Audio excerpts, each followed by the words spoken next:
paz do Senhor Jesus, igreja. Amém. Que congresso bonito, congresso lindo para a glória de Deus. Deus abençoe a vida de cada um dos irmãos. Eu quero agradecer por essa oportunidade. Estar aqui com vocês é uma honra, uma bondade da parte do Eterno. Deus em Cristo abençoe a todos. Vamos abrir as nossas Bíblias no livro do profeta Daniel,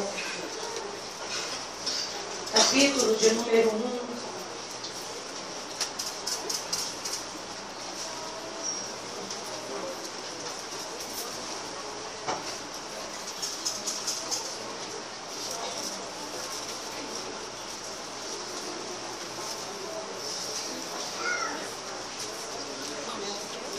Oh, glória a Deus. Você pode glorificar a Deus? Glória a Deus! Aleluia! Oh, aleluia! Poderoso é o nome de Jesus. Aleluia. Daniel, capítulo de número 1. Quem achou pode dar um amém? Amém! A partir do versículo de número 5. Diz assim o texto sagrado: determinou-lhes o rei a ração diária das finas iguarias da mesa real e do vinho que ele bebia, e que assim fossem mantidos por 3 anos, ao cabo dos quais assistiriam diante do rei. Entre eles se achavam os filhos de Judá, Daniel, Ananias, Misael e Azarias. Verso 8. Resolveu Daniel firmemente não se contaminar com as finas iguarias do rei, nem com o vinho que ele bebia. Então pediu ao chefe dos eunucos que lhe permitisse não se contaminar. Ora, Deus concedeu a Daniel misericórdia e compreensão da parte do chefe dos eunucos. Disse o chefe dos eunucos a Daniel: tenho medo do meu senhor, o rei, que determinou a vossa comida e a vossa bebida, porque pois veria ele o vosso rosto mais abatido do que o dos outros jovens da vossa idade. Assim poria em perigo a minha cabeça para com o rei. Então disse Daniel ao cozinheiro-chefe, a quem o chefe dos eunucos havia encarregado de cuidar de Daniel, Ananias, Misael e Azarias: experimenta-nos, peço-te, os teus servos 10 dias. Quantos dias, gente? 10 dias. E que se nos deem legumes a comer e água a beber. Então se veja diante de ti a nossa aparência e a dos jovens que comem das finas iguarias do rei. E segundo o que vires, age com os teus servos. Ele atendeu e os experimentou 10 dias. E no fim dos 10 dias, a sua aparência era... Como é que está escrito aí? A sua aparência era... Melhor. A sua aparência era... Melhor. A sua aparência era melhor. E estavam eles mais robustos do que a todos os jovens que comiam das finas iguarias do rei. Verso 21 para encerrar. E Daniel permaneceu assim até o 1º ano do rei Ciro. Você pode dar um amém por essa palavra? Amém. Pode dar um glória a Deus por essa palavra? Ainda antes de você assentar, vou pedir para você pegar a mão da pessoa que está ao seu lado. Oh, glória a Jesus. Você vai falar para ela com jeitinho, mas você vai falar. É profético e é espiritual.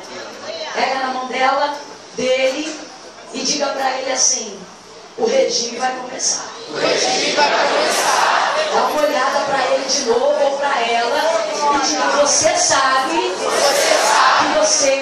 que você está precisando de um regime. Não, Camila, mas estou me ofendendo só a pessoa. Eu digo: não, você só teria que estar ofendendo quem é magro também. E quem é magro também dá no rolo. Então olha para essa pessoa de novo e diga: o regime vai começar. Você está dando glória a Deus.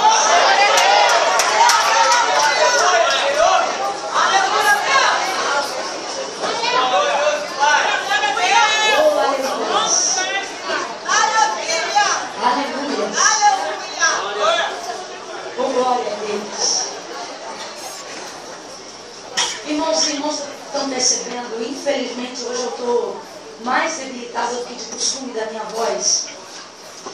E eu já quero me antecipar e pedir perdão por qualquer falha ou qualquer falta de alguma coisa que os irmãos esperem, mas os irmãos sabem que às vezes falta fôlego quando a gente está assim. Então você fica ligado para você receber na totalidade aquilo que o Senhor quer ministrar ao teu coração. Porque se houver algo que falte em mim, eu tenho certeza que de Deus não faltará. Então se faltar algo da minha parte, o Senhor há de suprir essa necessidade. Mas você tem que ficar ligado. Amém? Mantenha sua Bíblia aberta, Daniel capítulo de número 1, se você puder. Oh, aleluia. Eu sei que para quem está daqui para lá, sobretudo, deve dar um bocado de calor, né? Porque está todo mundo junto. Mas vai ficar mais quente, eu acho que vai ter a fornada. Sabe por quê? Porque se for possível, eu vou pedir para desligar esse ar-condicionado que está na minha direção, só para eu conseguir pregar. Porque à medida que o ar entra, vai ressecando mais ainda.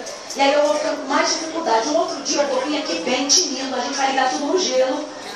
E vamos, mas é como diz o ditado, né? Quem está na chuva é para se molhar. E aqui no caso, quem está na fornalha é para se aquecer mesmo. Então, vamos deixar o negócio aí. Se puder, esse aqui no meio. Maravilha, já ajudou muito. Obrigadão. Amados, Daniel agora está vivendo o que nós chamamos de cárcere privado. Não é cela, ele não está preso dentro de uma cadeia, como outras pessoas, talvez naquela época estivessem. E de que época nós estamos falando? Estamos falando da época do cativeiro, não apenas dos moradores de Judá, mas de diversos moradores de Jerusalém. Eles agora estão sendo levados cativos, como escravos, para servir na Babilônia, na terra dos caldeus, aonde no momento Nabucodonosor reinava. Esse povo e essa leva está sendo conduzido para a Babilônia por causa do pecado recorrente de Israel. Infelizmente, Israel recorria no pecado da idolatria. E o Senhor já havia falado que faria isso pela boca de alguns profetas.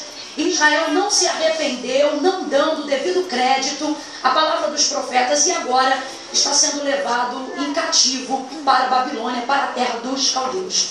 Ficando assim distante dos seus cultos, distante dos seus sacrifícios, distante das suas liturgias, distante da sua liberdade. E nessa leva estão indo alguns da casa de Judá, entre eles Daniel, Ananias, Misael e Azarias. E esses vão viver o que nós chamamos como se fosse um cárcere privado, um regime semiaberto. Por quê? Porque diferente de outros da época, eles não estão sendo escravizados nem por corrente, nem por cela e nem por nenhum serviço forçado. E isso vai se dar pelo nível de conhecimento que eles já tinham quando eram moradores de Judá. Até a forma do transporte deles é diferenciado para chegar na Babilônia. Tudo isso por quê? Porque eles eram perfeitos, eles eram doutos, eles tinham cultura. Catuca o teu irmão e diz, eles estudavam.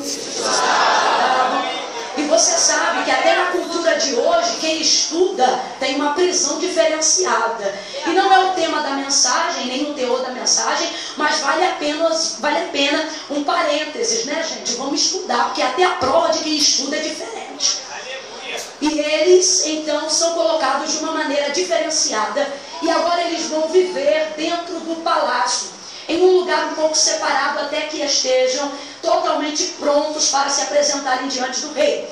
Esse período de apresentação e de preparo vai durar 3 anos. Quanto tempo, gente? 3 anos. Ao cabo de 3 anos, passando esse período, esses, e não apenas esses, mas como todos os outros jovens caldeus, que são pertencentes à mesma escola, vão comparecer diante do rei. E eles vão se tornar conselheiros diretos do rei nos assuntos de ciência, administração e qualquer outra assessoria que o rei vier a precisar. Daniel agora então está junto com esses outros irmãos da casa de Judá, bem como também os caldeus, e agora vai ter que aprender na escola dos caldeus como funciona a sua cultura e a sua alimentação.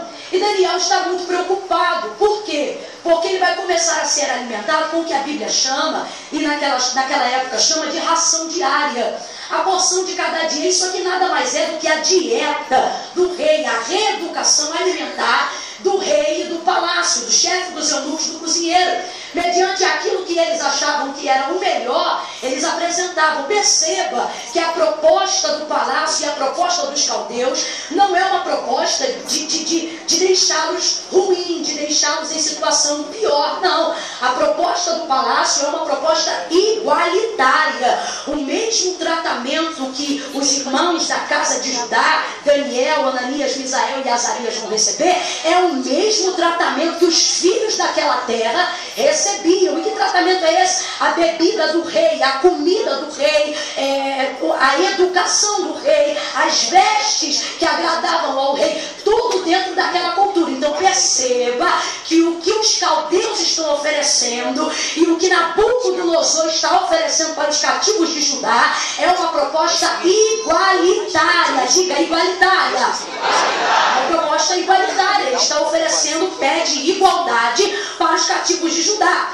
Mas é interessante como Daniel não se deslumbra com isso. Ele não vê isso uma oportunidade. Daniel, muito pelo contrário, ele fica preocupado com a comida que ele iria comer, tendo em vista que, apesar de estar na terra dos caldeus, ele ainda era hebreu, ele ainda era remanescente. Então ele não queria ferir os profetas e não queria ferir a lei do seu Deus. Você sabe que na cultura de Daniel o preparo da comida era totalmente diferenciado. Tinha toda uma regra, toda uma liturgia, todo um balanceamento para a comida que o judeu comia. Daniel está preocupado com isso e logo vai oferecer uma proposta. Que proposta é essa? Uma proposta na qual Deus vai dar graça, Deus vai fazer com que o cozinheiro ache favor, ache graça, veja carisma em Daniel para aceitar a sua proposta. Aqui a gente já viu uma verdade de Deus para a nossa vida. Todas as vezes que o projeto tiver santificação, todas as vezes que o propósito visar consagração, todas as vezes que a empreitada visar a santidade diante de Deus, Deus sempre nos fará achar graça diante dos olhos, até de quem nos odeia. Então a Bíblia vai dizer que agora Daniel vai chegar com esta proposta. Qual proposta? A proposta do regime, porque é isto que Daniel está propondo dentro daquela cultura. Os caldeus, eles trabalhavam com o que qualquer nutricionista hoje trabalha na base do emagrecimento. O que? Reeducação alimentar. Se você for avaliar o contexto e a interpretação exata de cada palavra, você vai perceber que dieta é uma coisa e regime é outra. Reeducação alimentar é uma coisa e regime é outra coisa. E como funciona hoje o período de emagrecimento quando alguém deseja ficar magrinho? Essa pessoa procura alguém e essa pessoa que vai orientar, na maioria das vezes, não é sempre, mas na maioria das vezes vai orientá-lo a fazer uma dieta ou uma reeducação alimentar. Por quê? A reeducação alimentar ou a dieta visa com que você coma de tudo, desde que você coma com a devida decência. Então, se comer com decência, se comer com bom senso, vai poder comer de tudo. Olha para o teu irmão e diga, comer de tudo. Essa é a base da dieta, essa é a base da reeducação alimentar. E por que esta é uma proposta ultimamente comprovada como a mais eficaz dentro do contexto? Porque ela não faz apenas você perder peso, como faz você manter o peso sem viver naquele efeito sanfona. E o regime é indicado para uma classificação diferente de pessoas. Por quê? Porque o regime não visa comer de tudo, desde que seja educadamente. O regime visa corte. Faz assim com o dedinho, assim, ó. Só para você gravar, olha para quem está ao seu lado e diga, o regime visa corte. E hoje nós começamos esse culto aqui agora na ministração da palavra, propondo dieta ou propondo regime? Meia dúzia já me entendeu, vou continuar então. Aqui a gente está falando de um regime e não de uma dieta. Qual é a proposta dos caldeus? Proposta dos caldeus é dieta. Proposta dos caldeus é reeducação alimentar. Pode beber o vinho, desde que seja moderadamente. Pode comer todo tipo de carne, desde que seja moderadamente. Pode praticar todo tipo de atitude, desde que seja moderadamente. Só que os hebreus que estão no cárcere, ou os hebreus que estão no regime, eles estão dizendo lá na cultura da onde eu vim, não é assim não. Pode de tudo, mas pode educadamente não. Lá tem o pode e o não pode. E aqui na sua terra, tem algumas coisas que na minha terra não pode. Então por isso, eu não quero me adequar à sua reeducação alimentar. Eu quero pedir que o Senhor aceite o meu regime. A primeira palavra de Deus acerca do processo de santificação, porque Deus está falando aqui nesse congresso que nós nascemos com um propósito. Então, ainda que nós não saibamos especificamente qual é esse propósito, nós já sabemos que ele respeita um crivo. Qual crivo? O da santidade, o da santificação. Não atingiremos nenhum propósito, não alcançaremos nem nada da parte de Deus se não respeitarmos o processo da santificação. E o que Deus está falando para nós aqui através da vida de Daniel e dos cativos de Judá, bem como dos caldeus, é que caldeu faz dieta, caldeu está na reeducação alimentar. E a gente que é cativo de Judá dentro desse contexto, se a gente não vigiar, a gente entra na reeducação alimentar dos caldeus. Sabe por quê? Porque a proposta deles não é uma proposta que derruba a gente, a proposta deles não é uma proposta que minimiza a gente, a proposta deles nos parece favorável porque é uma proposta igualitária. O que eles estão dizendo é: na minha igreja pode, o meu pastor deixa, lá onde eu moro pode também. E os crentes da última hora estão com medo de dizer não, e com medo de não cair na graça do povo, a gente começou a aceitar um monte de coisa que Deus não se agrada. Nós escutamos isso aqui. A gente começou a aceitar um monte de coisa que Deus não se agrada só por medo de dizer não. Tem gente pegando a palavra de Deus e inventando ou acrescentando ou até tirando coisas para satisfazer algumas pessoas. Nós começamos a ter medo de falar que a lei proíbe, de falar que a Bíblia proíbe, de falar que a doutrina proíbe. Começamos a ter medo de falar não quando estamos evangelizando alguém, na expectativa de que a igreja cresça, na expectativa de que tenhamos mais pessoas em nossa companhia. Nós procuramos até um método de evangelização que não confronte, um método de evangelização que não agrida, um método de evangelização que não deixe ninguém envergonhado, e começamos a achar que isso é método para avivamento. Mas bem já disse um sábio pregador: avivamento não começa quando eu saio alegre com o pregador, avivamento começa quando eu saio triste comigo mesmo. E o que Daniel está propondo para nós, o que o Espírito de Deus está propondo para nós, é que nós voltemos ao regime. Chega dessa reeducação alimentar influenciada na terra de Caldeu. Pode fazer tudo, desde que seja com decência. Vai deixando na boca de todo mundo, desde que seja um de cada vez. Vai abraçando todo mundo, desde que seja um de cada vez. Pode experimentar um golinho da caipirinha, desde que seja moderadamente. Pode beber um pouquinho de cerveja, desde que seja moderadamente. Pode beber para chão e a corpo. Pode fazer isso, pode fazer aquilo, desde que seja moderadamente. Mas o Senhor está dizendo: não se esqueça, você está na terra de Caldeu, mas ainda é cativo de Judá. Não tem que cortar. Pega na mão do teu irmão, pega na mão do teu irmão e diga para ele: começou o corte, começou o corte, começou o corte. Vai parar de comer, vai parar de falar, vai parar de lutar.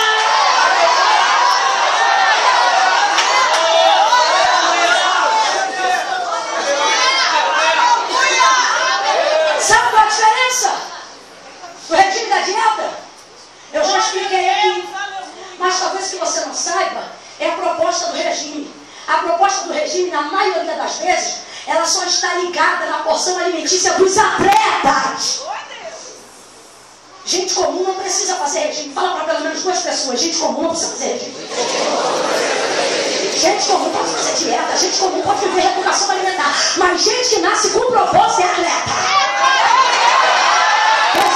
Perceba que Paulo vai usar um tipo de orientação a falar de uma corrida que visa atingir um alvo. E ele diz: eu não corro como quem corre aleatoriamente, eu corro visando o prêmio. Sabe o que ele está dizendo? Eu não estou correndo como eu sou atleta. Sabe o que você precisa entender? Deus te chamou para ser atleta. E qual é a diferença?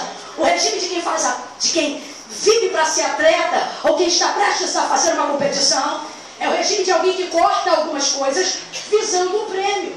Isso faz perder taxa de colesterol e aumentar a massa muscular. Aleluia! Aleluia! Deus não te chamou só para ser magro espiritualmente. Deus te chamou para ser forte.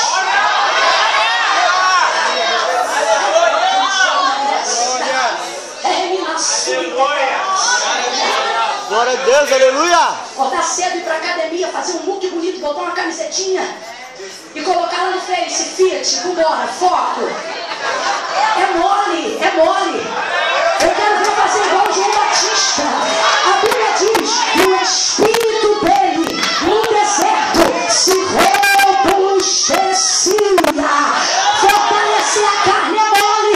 Eu quero ver se atleta do Espírito Santo. Se atleta do Espírito Santo. Precisamos aprender, irmãos. Gostando ou não desta mensagem, nós precisamos aprender que o Espírito de Deus está bradando neste tempo para a nossa vida e para o nosso coração é um corte. Tem que cortar. O que não temos capacidade de administrar é o caso de Daniel. Não é que ele não pode comer carne, não é por isso que ele vai inventar de comer legume. Daniel podia comer carne. O problema é que ele não sabia como a tal carne seria preparada. E tendo em vista que ela não seria de acordo com o costume dos judeus, ele preferia não comer. Por quê? Porque ele não tinha condições de administrar o preparo da comida. Então preste atenção, o que Deus está dizendo é: o que você não tem condições de administrar, você tem que cortar.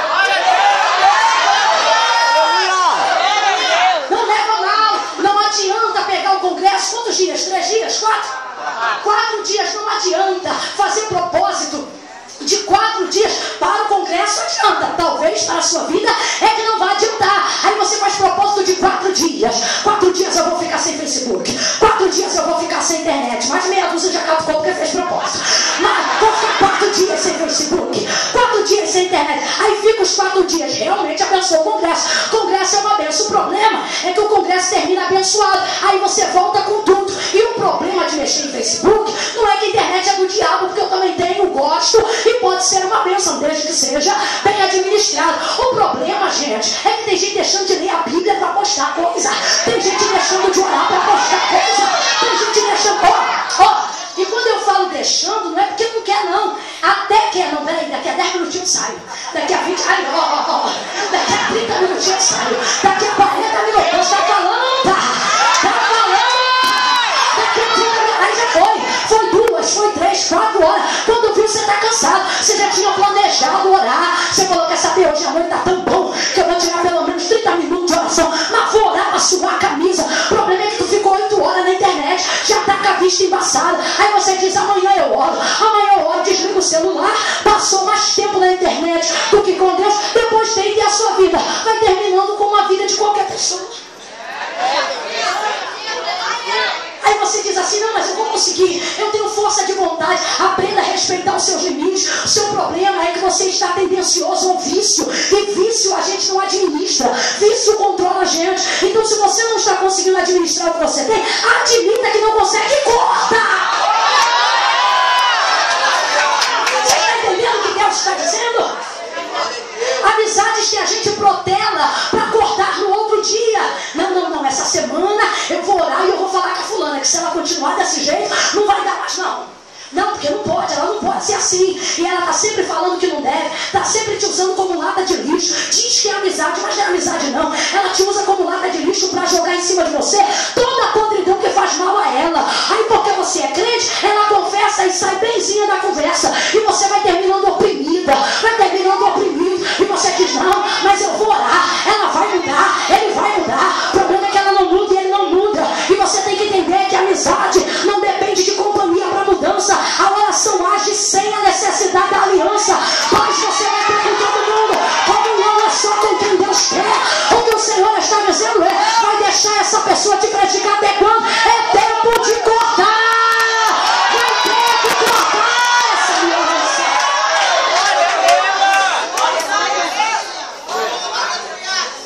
Tô vendo as meninas postando na internet. É pra tudo que é lado.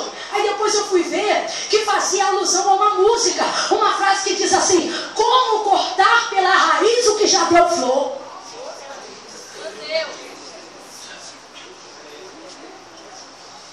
Como quem diz o seguinte: eu comecei algo que agora não consigo terminar, então eu vou ter que continuar.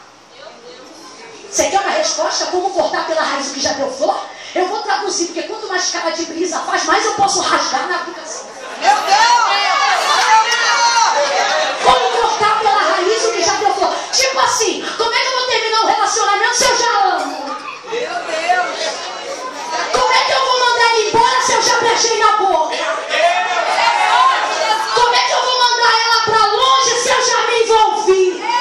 Não sabe não como é que corta pela raiz se já deu flor? Pega um cabo de enxada, mete ele o machado, escapeta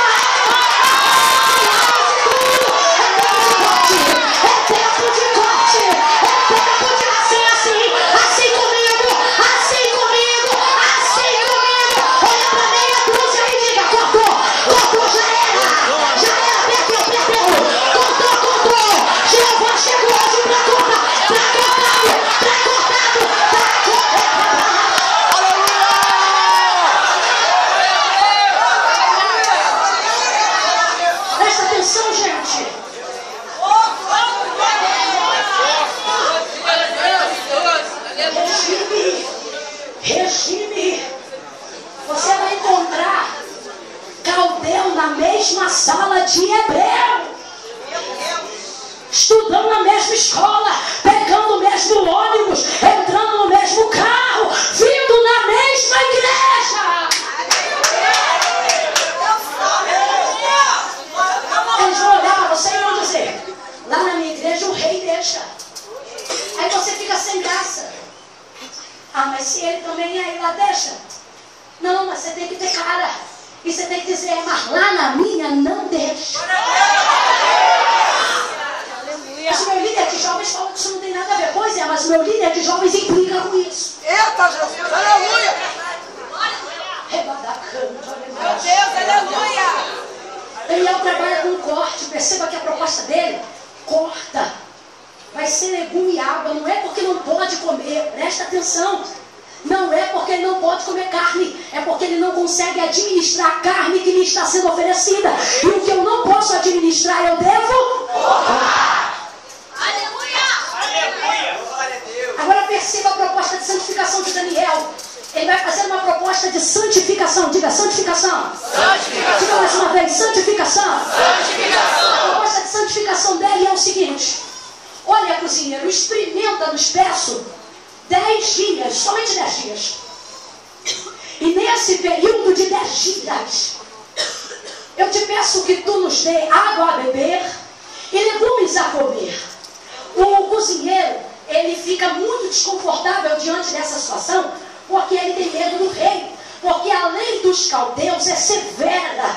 Então perceba a colocação do cozinheiro. É mais ou menos assim: eu até gostaria de te ajudar, porque para mim não faz diferença se você come carne ou se você come legume. O problema é que daqui a um tempo, como é que vai estar a vossa aparência diante do rei com relação aos outros jovens? Porque o lance aqui é que se a aparência de vocês estiver pior do que a dos outros jovens que comem a porção da dieta de cada dia, a minha cabeça vai rolar. Isso aqui não é sentido figurado, não. O que o cozinheiro está dizendo, ou o chefe está dizendo, é que de fato e de verdade, se o trabalho do cozinheiro não for feito bem, e a justificativa dele for de que deu uma comida diferente aos outros, a cabeça do cozinheiro de fato e de verdade iria rolar do seu pescoço. Ele seria morto. Mas o que Daniel está propondo aqui é um método de santificação. E aqui vem a segunda verdade do resultado ou do processo de santificação que precisamos lutar para ter diante de Deus. Qual? Meu processo de santificação não pode rolar a cabeça de ninguém. Meu Deus! Presta atenção nisso, porque isso é muito sério. Então Daniel vai falar para ele o seguinte: ó, presta atenção. Você me dá só 10 dias. Quanto tempo o cozinheiro tinha para apresentá-los diante do rei? Não, 3 anos. Quanto tempo o cozinheiro tinha para apresentá-los diante do rei? 3 anos. E Daniel estava pedindo quanto? 10 dias. Gente, perceba que 10 dias comparado a 10 anos não são praticamente nada. O que Daniel está dizendo é o seguinte: eu só quero 10 dias, porque 10 dias para você não vai fazer diferença se o meu processo não der certo. Porque se de tudo o meu processo der errado, você ainda vai ter 1085 dias para restituir esses 10 dias. Então perceba que Daniel está fazendo uma cozinheiro em que ele assumiu o risco, em que se der certo, deu certo para todo mundo, mas se der errado para Daniel, não vai dar errado para mais ninguém. A cabeça do cozinheiro continua no seu pescoço. Daniel está começando um processo de santificação que visa o selo da santificação. Sabe qual é o selo da santificação? Hebreus capítulo 12, verso de número 14. Todo o processo de santificação deve respeitar um princípio. O que foi que eu disse? O que foi que eu disse? O problema é que está todo mundo querendo se santificar sem respeitar os princípios. E qual é o princípio certificado pela palavra para que o processo de santificação seja aceito pelo Senhor? O processo visa o seguinte certificado: seguir a paz com todos e a santificação, sem a qual ninguém verá. Então perceba, antes de ter santificação, primeiro precisa ter paz. Vou repetir. Antes de ter santificação, primeiro precisa ter paz. Presta atenção. A proposta que Daniel está fazendo ao cozinheiro não visa ser amiguinho dele, não visa comer a mesma mesa que ele, não visa andar de mão dada com ele, não visa respeitar os princípios dos caldeus, mas sobretudo não visa fazer guerra com o cozinheiro. Não sei se você já ouviu esse tipo, mas se você não ouviu, vai ouvir agora. Paz, ou melhor, comunhão, não dá para ter com todo mundo, mas paz é obrigatório. No seu processo de santificação, de jejum, de consagração, de leitura da palavra, de busca pelo batismo, de oração, de separação, de quebra com o pecado, de corte do que te faz mal, isto vai te privar da comunhão com algumas pessoas. Você vai deixar de entrar em lugares que você entrava, vai deixar de viver abraçado com gente que você vivia abraçado, vai deixar de beijar gente que você outrora beijava, mas isso não pode te impedir de dar um bom dia, isso não pode te impedir de dar uma boa tarde, isso não pode te impedir de liberar a paz, porque para o processo de santificação ser aceito por Deus, ele precisa respeitar esse princípio. Qual? Paz. Então o que Daniel está fazendo é o seguinte: o meu processo de santificação não visa controlar as ações do cozinheiro, mas visa punir as minhas próprias. O que Daniel está dizendo é o seguinte: não importa o que aconteça, a cabeça do cozinheiro continua no pescoço. Agora a pergunta que eu quero fazer para você que está aqui hoje é: nesse processo de busca, nesse processo de separação, nesse desejo de ser pregador, nesse desejo de ser santa, nesse desejo de ser profeta, aonde estão as cabeças das pessoas que estão à sua volta? Elas se mantêm no pescoço ou estão rolando pelo chão? Porque se elas estiverem rolando pelo chão, é sinal que esse processo não está sendo respaldado por Deus. Porque o processo para ser de Deus, a minha santificação não visa decapitar, a minha santificação visa salvar as pessoas. Mas você sabe por quê? Que a maioria das pessoas que estão aí fora não desejam caminhar como essas pessoas que se auto-intitulam santo, porque esses santos só vivem de cara amarrada, esses santos só vivem de cara feia, esses santos não mostram o dente para ninguém, estes santos criticam os sujos, eles não se santificam para se consagrar, eles se santificam para se sentirem autorizados a condenar. Só que a sua santificação, ela não te autoriza a condenar. A sua santificação visa responsabilizar a sua própria conduta. Sabe o que a Bíblia diz? Aquele que é santo, santifique-se ainda mais. E aquele que é sujo, se suja ainda mais. Você sabe o que a Bíblia está querendo dizer com isso? Não é problema seu a vida do sujo. Pega na mão do teu irmão com carinho, porque isso vai servir para todo mundo. Pega na mão do teu irmão com carinho. E se você crê no amor de Deus que está em nós, olhe para ele e diga assim: eu te amo, mas cuida da tua vida, que da minha cuido eu. Aprende a cuidar da tua vida, que da minha cuido eu. Processo de santificação é individual.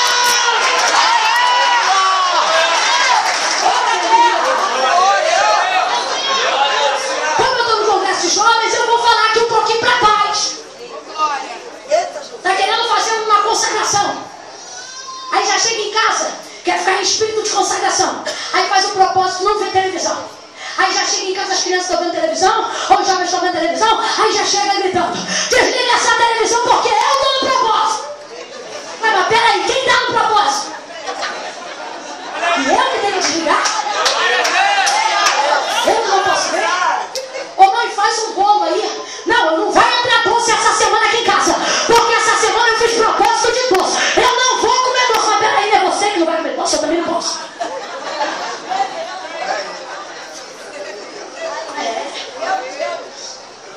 Ninguém vai jantar essa semana, porque eu estou no propósito de não jantar. Eu fico marido com fome, filho com fome, porque você está no propósito.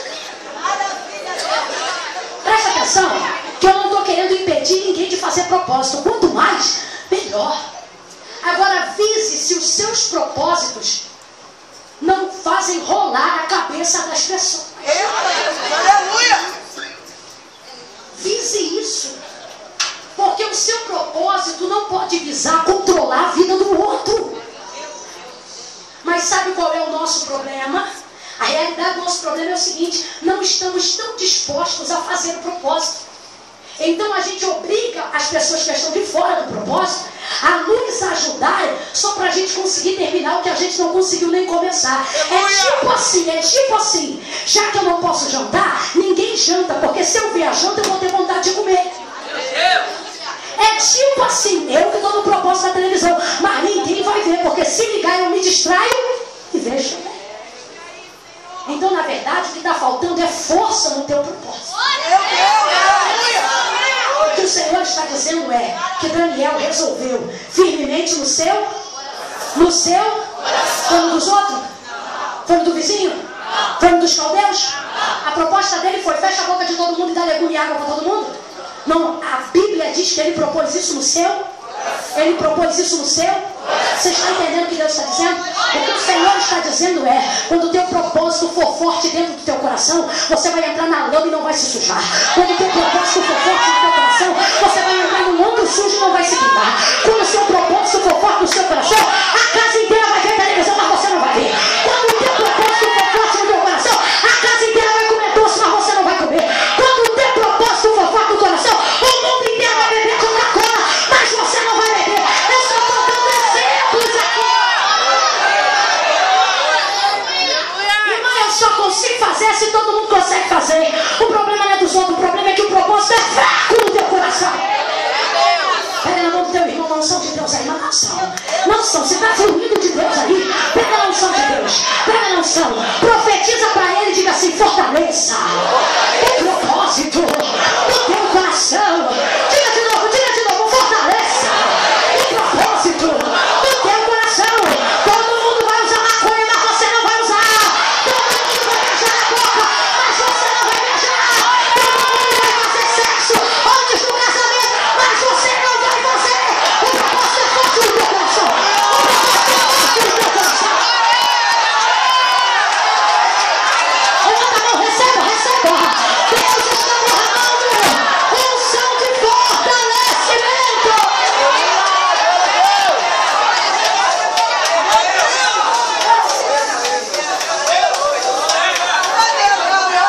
Glória a Deus, aleluia.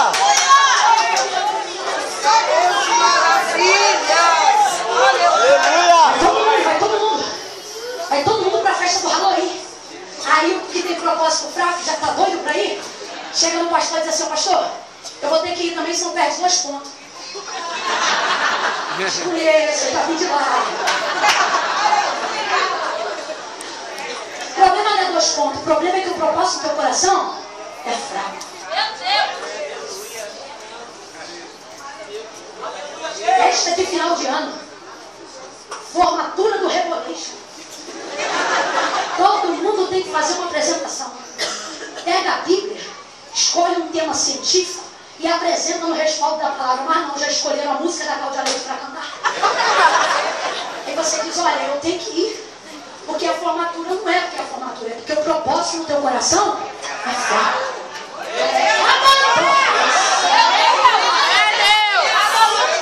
Só que hoje o Senhor está dizendo: eu vou fortalecer o propósito do teu coração. Recebe isso aí, gente, que eu estou sentindo uma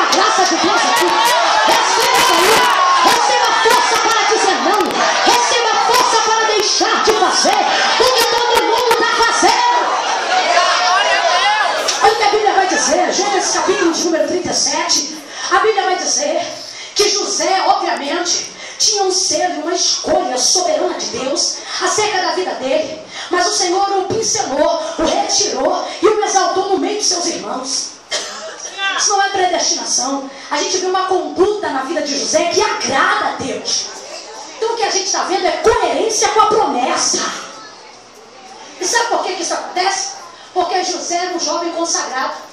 Ele não foi chamado pelo que ele fazia. Preste atenção nisso aqui. Ele foi chamado justamente pelo que ele deixava de fazer. Porque se você for avaliar a vida de José pelo que ele fazia, você vai ver que ele fazia tudo que os irmãos faziam, ou quase tudo que os irmãos faziam. Os irmãos eram pastores, ele também era. Os irmãos cuidavam de ovelhas, ele também cuidava. Os irmãos acordavam cedo, ele também acordava cedo. As ovelhas eram de Jacó, as dele também eram de Jacó. Os rebanhos eram de Jacó, os dele também eram de Jacó. Todos moravam em tendas, ele também morava em tenda. Eles tinham entre comum um pai, ele também tinha o mesmo pai em comum. Mas perceba, a Bíblia vai dizer no verso número 2, e trazia José uma má notícia dos seus irmãos ao seu pai. Sabe o que a Bíblia está dizendo? Tem uma coisa que os irmãos de José faziam que ele não fazia. Então perceba, enquanto está todo mundo fazendo a mesma coisa, não há selo de Deus. Mas quando aparece alguém deixando de fazer o que todo mundo está fazendo, aí a túnica aparece na história. Meu Deus! Presta atenção nisso aqui. Quer um conselho de oração para o século que você vive? Não peça a Deus força para fazer, não. Peça a Deus força para deixar de fazer. Porque você não será escolhido e não viverá o propósito de Deus na sua vida pelo que todo mundo faz. Você viverá justamente por aquilo que você está deixando de fazer. Sabe o que Deus está mandando entregar para vocês aqui? Eu vi a festa que você deixou de ir. Eu vi o baile que você deixou de andar. Eu vi a boca que você deixou de beijar. Ele é maracante, homenécia. Levante a sua mão e glorifique, porque o Deus que vê te viu. Aleluia. Então a Bíblia vai dizer que agora Daniel pede esse experimento. E a proposta de Daniel é o seguinte: olha, segundo este tempo de 10 dias, você vê. E segundo o que você vê, você age com a gente. Daniel está fazendo uma proposta e ele está dizendo que no final dessa proposta ele ficará melhor. Mas não é melhor para desfazer os outros. É melhor para conseguir o selo do cozinheiro, para continuar fazendo o que ele propôs. Gente, olha o que a Bíblia diz. Eu quero que você marque isso em qualquer lugar. Marca isso em qualquer lugar aí, ó. Isaías capítulo 65, versículo de número 5. No verso de número 1, Isaías vai profetizar acerca do Messias. E sabe o que ele vai dizer? Ele vai dizer que o Messias virá chamado e se apresentará a um povo que não é dele. Sabe o que ele está profetizando? Ele já está falando que o próprio Cristo falaria depois que nasceria. Do que? Vim para o que eram meus e os meus não me receberam. Mas o que é que João disse? Que a todos quando recebeu, deu-lhes o direito de serem feitos filhos de Deus. Lá no livro do profeta Isaías, no capítulo 65, o profeta vai falar disso. Ele vai usar como se fosse Jesus dizendo, e ele vai dizer: vim para um povo que não era meu, chamei pelo nome uma nação que não me conhecia. Ele está falando de gente que não sabe quem é ele, mas ele vai se apresentar. Está falando da gente. Em contrapartida, no verso 5 vai estar a motivação dele em fazer isso. E sabe qual é a motivação dele? A motivação dele é porque o povo que ele deveria ir não recebe ele. E não recebe ele por quê? Isaías vai dar a resposta no verso 5. Ele vai dizer assim, olha, uma parte que me chama a atenção. E vocês que se dizem em santos, vocês dizem assim, 2 pontos: retira-te e não chegues a mim, porque sou mais santo do que tu. Estes são para mim como fumaça no meu nariz e um fogo que arde todo dia.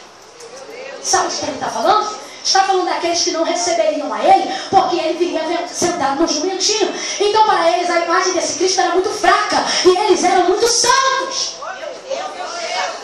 E eles também afastam deles todos que eles não julgam serem santos como eles são. Sabe o que o Senhor está dizendo para esse povo? Vocês são para mim como fumaça que arde todo o dia. Quem aqui já teve o desprazer de inalar uma fumaça daquela bem preta, que entra aqui pelo... Gente, se tiver quadro alérgico, vai para emergência na hora. Aquilo queima por dentro, o olho faz chorar. Eu estou falando isso para você entender a proporção do que Deus está dizendo. Sabe o que Deus está dizendo? O Senhor está dizendo: vocês para mim são insuportáveis. Dá-me uma toalha aí, gente, eu não tenho doença nenhuma, não. Oh, Deus. Aleluia. Não tem quem tem toalha aqui, hein? Jesus de Nazaré. Glória! Dá para cima, não. Sabe o que o Senhor está dizendo? O Senhor está dizendo: vocês para mim são insuportáveis. Gente, presta atenção aqui, ó. A irmã Camila gosta de cabelão. Eu acho que dificilmente vocês vão ver a irmã Camila com cabelo aqui. Porque já há muito tempo a irmã Camila gosta de cabelão. É uma coisa minha. Eu já tenho há muito tempo. Isso aqui não é para agredir ninguém. Isso aqui não é para machucar ninguém. Isso aqui não é para carregar santidade que fere ninguém. Isso aqui é porque eu gosto, eu me sinto bem. Deus cuida de mim. É um negócio meu. Dificilmente você vai me ver com uma roupa muito diferente dessa aqui. É um estilo mais ou menos meu. Eu já aderi isso para minha vida há muitos anos. E eu acho, não estou decidindo nada, porque meu futuro quem conhece é Deus. Eu acho que já não muda mais, porque já estou assim nesse negócio há muito tempo. Então isso aqui é comigo. No dia que esse cabelo só tiver grande para ferir quem não tem o mesmo tamanho de cabelo, eu vou ter que passar máquina zero. Sabe por quê? Porque senão aqui embaixo eu vou me achar cheia de santidade. E lá em cima Deus vai dizer: Camila, você está insuportável. Assim, eu tenho um conhecido que ele diz que ele tem uma vizinha que é crente, e quando ela passa por ele, que ela está uns dias sem ir para a igreja, ele diz assim: bom dia, querida, paz do Senhor. Ela diz: a paz do Senhor, meu pastor, tudo bem? Tudo bem. Ele passa por ele e vai embora. Mas quando ela começa a consagrar muito, que ela está subindo um monte direto, que ela está indo para a igreja direto, ele passa por ele e diz: paz do Senhor, irmão fulano de tal, tudo bem? Ela passa direto e não dá nem paz do Senhor. E naquele dia ele entende: é porque hoje ela está muito enquanto ela está se achando santa aqui na terra, Deus está lá de cima com o nariz ardendo, dizendo: fulana, é insuportável.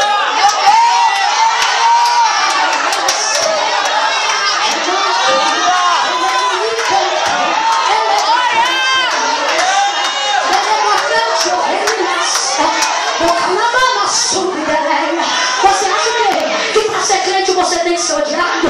Que para servir a Deus você tem que ser odiado pela vizinhança? Você está achando o quê? Que porque apareceu meia dúzia pregando ódio ali, é bonito ser odiado? Pois essa não é a característica prioritária da igreja. Atos dos Apóstolos, capítulo 2, 43. A Bíblia vai dizer: ele crescia unanimemente na oração, no partir do pão, e em cada alma havia temor. E sabe uma coisa que eu acho lindo na igreja de Atos, que é a igreja cheia do Espírito Santo? A Bíblia vai dizer: e cresciam e caíam na graça de todo o povo. Sabe o que Deus está dizendo? Santidade não repele, santidade atrai, santidade chora perto, santidade faz o povo chegar junto. Pega na mão do teu irmão e fala para ele: fica perto, fica perto, fica perto de mim.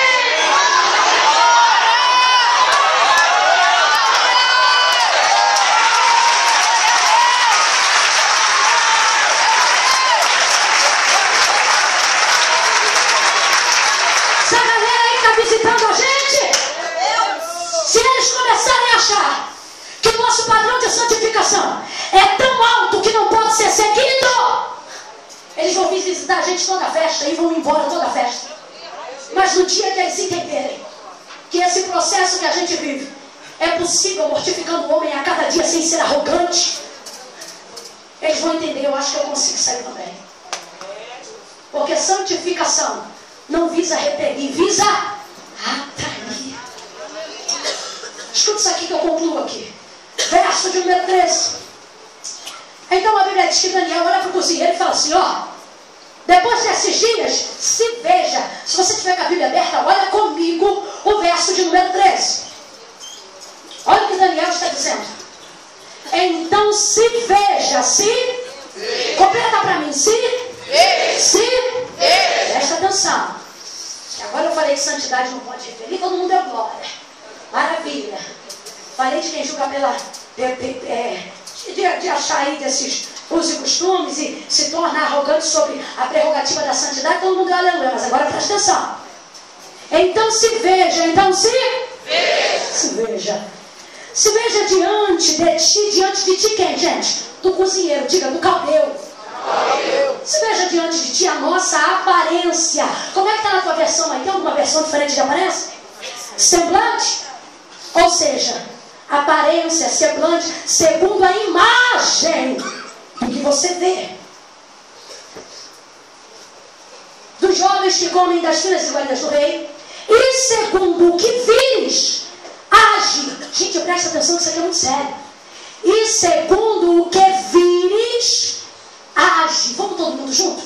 E segundo o que vires, age. Ó, e segundo o que vires, age. Presta atenção. O que Daniel está dizendo é que o julgamento de seu regime e da proposta que ele fez vai se dar pela aparência. Meu Deus! Aleluia! Eu vou repetir. Eu vou repetir. Tem gente que já torceu a cara, mas eu vou repetir. Jesus! Aleluia! O julgamento vai se dar pela aparência. Eu vou fechando a Bíblia para você não ficar de todo triste. Ficar só um pouquinho. A gente tem que entender que nós somos da terra. Quem está vivo, bate o pé direito aí no chão. Bate o esquerdo. Sabe o que isso significa? Que você está na terra. Você está? Você está? Você está? O salmista salmou de olho e ele disse: os céus são do Senhor, mas a terra ele deu aos filhos dos homens. A terra é nossa. A gente mora na terra. A gente vive na terra. Isso aqui é humanidade. Aqui se julga pelo que se vê. Presta atenção. Eu estou falando de terra. Presta atenção. Estamos na terra. Samuel, capítulo de número 16, 1 Samuel, capítulo 16, versículo 17, se eu não me engano. A Bíblia vai dizer que agora ele entra na casa de Jessé para ungir Davi rei sobre todo Israel. Quando ele chega lá, ele se encanta por um dos filhos de Jessé. E pela sua altura e robustez, ele pensa: certamente está diante de mim o rei de Israel. E quando ele já prepara para tirar o óleo, para ungir um desses irmãos de Davi, a voz do Senhor brada no ouvido de Samuel, dizendo: não faça isto, porque ainda não é este o que eu escolhi. Ah, não, Senhor, não te apresses em ungí-lo, Samuel. Porque o homem olha, mas o Senhor Deus contempla o coração. Presta atenção.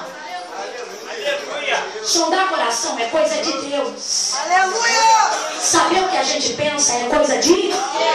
Avaliar a gente pelo que a gente tem por dentro e não exterioriza é coisa de Deus. A Bíblia disse: ainda antes que o pensamento me venha em mente ou a palavra me venha na boca, tu já sabes o que eu vou falar. Meu Deus, aleluia! Quem sonda é Deus. Quem lê mente é Deus. Quem conhece a intenção do coração é Deus. Só que você não mora só com Deus e ainda não vive no céu de Deus. Você mora você vive você trabalha você congrega na terra. E sabe o que é que está acontecendo? Sobre uma justificativa de eu não ter que alterar nada na minha aparência, ou de eu não ter que alterar nada no meu cotidiano, eu começo a achar que eu tenho que prestar conta só para Deus. Meu Deus! Porque prestar conta para Deus é mole. Eu quero ver prestar conta para pastor, quero ver prestar conta para chefe, quero ver prestar conta para pai, quero ver prestar conta para mãe. Meu Deus! Josué entendia isso. Porque a Bíblia diz que Deus diz assim no capítulo 1 do seu livro: e Moisés, servo do Senhor, é morto. E levantou a Josué, servo de Moisés. Há alguém que presta conta para Deus, mas há um outro alguém que Deus escolhe para prestar conta para a gente. Meu Deus! Presta atenção, porque eu sei que não é fácil ouvir isso. Também não é fácil falar, porque o que corta daí vem para cá também. Aleluia! Só que essa justificativa da galera que acha amor onda e acha que isso é porque tem uma personalidade super forte, acha que isso é porque tem uma identidade super marcante, acha que isso é porque é um ideologista ou um idealista, de primeira, e vive dando pensam de mim. Meu Deus. Eu não estou nem aí se gostam de mim. Meu negócio é Deus. Eu não estou nem aí. Então se veste de qualquer jeito, porque eu não estou nem aí. Meu Deus. Prega de qualquer jeito, porque eu não estou nem aí. Fala de qualquer jeito, porque eu não estou. Deus conhece o meu. E só Deus, meu filho. O problema é que o que você está esquecendo, que você tem que fazer então uma oração, se quiser continuar assim. Sabe qual? Prepara e leva, porque você já está desabilitado para morar na terra. Meu Deus. Porque quem mora na terra precisa cuidar da aparência. A aparência se tornou uma palavra muito vulgar. Jesus. Porque parece que a aparência está diretamente ligada à hipocrisia, mas não está. A aparência na colocação correta, ela está colocada no seguinte conceito: em eu te julgar pelo que eu vejo que você é. Meu Deus. Sabe por quê? Ao te olhar, eu não sei quem você é. Ao te olhar, eu só consigo no máximo ver quem você é. Então automaticamente eu vou te julgar pela sua. Isso não faz de mim uma pessoa má. Isso faz de mim ser humano. É o que eu sou. E você acha que isso é um problema só meu? Então me faça um favor, dê uma olhadinha do pé até a cabeça da pessoa que está do seu lado agora. Teve gente que ficou com tanta vergonha que nem olhou. Vou dar mais uma chance, porque isso não é ofensivo não. Dá uma olhadinha do cabelo até o pé, olha. Meu Deus.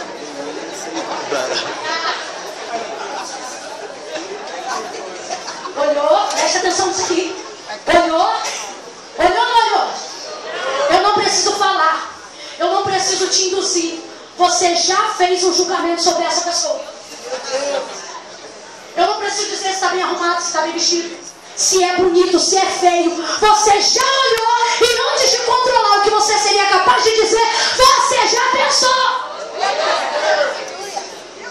Ou seja, você que se acha super santo e super humilde, já fez um julgamento sobre a pessoa que está do seu lado. Meu Deus. E se não fez, fez agora. Porque eu falei.